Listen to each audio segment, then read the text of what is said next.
So we've decided to print our workbook, but we want to avoid making the same mistake as Sean did and wasting lots of paper. So first thing we're going to do is do a print preview. Now I've noticed that Connor has done some fantastic sales, so I'm just going to select that and highlight it in yellow.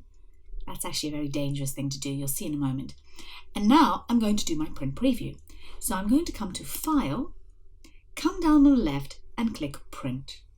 The shortcut is Control-P. This brings us to our print options, so it doesn't immediately print.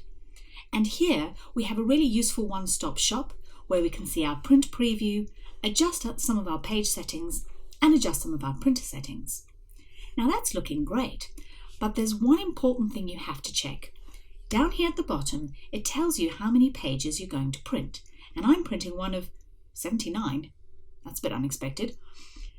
I have these little arrows to either side which allow me to scroll through all the pages I'm going to print. So let's see what I'm printing. Oh dear. And that is why it is really dangerous to highlight an entire row or entire column, because if there is data somewhere else in the workbook, you may end up printing 78 yellow stripes, which is really not what we want. So just as well, we did that print preview. Now let's look at some of the options we have for addressing the problem. So I'm going to come out of the print section by clicking the back button or the escape key. First thing I'm going to do is get rid of that yellow stripe. So click the drop down, No Fill. If I just want to select a row of data, a really nice shortcut key, click in the first cell, then press Ctrl-Shift right arrow, and this time I'll just highlight the actual data. But I still have a bit of a problem in that I obviously have something somewhere else in the workbook which is causing it to print a much greater area than I really need. One way of getting around this is to select just the data you want to print. And actually, having thought about it, I don't actually want total sales or commission either. I just want these first three columns.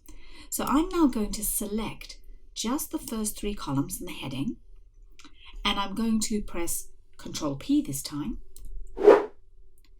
and nothing's changed. There's one more little change we need to make. I'm going to come into my settings, and at the moment it's set to print active sheets, which means everything in the current worksheet.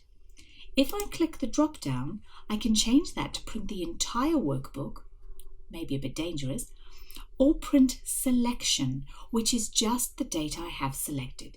So let's click on print selection, and it is printing just the data we want to see. And down here we have one of one. Much better. Before we come to print though, there are a few other little things we can adjust in our print options. We can make some simple changes to our page setup. So for example, I may decide I want to make my margins very wide or very narrow. I can also change my page orientation. At the moment we're in portrait, but we can switch that around to landscape. You can also change your paper size, but make sure that this matches whatever's actually sitting in your printer. If you have a fancy printer, you can choose to print double-sided. And then, of course, it's very important to make sure that you're actually sending it to the correct printer. Once you've checked this and adjusted it to the correct number of copies, click your print button and off you go. So that is how you can use your print preview to ensure you're printing the correct thing and make some simple adjustments. In the next video, we'll look at some slightly bigger and more complicated spreadsheets and some of the more advanced print options we can work with.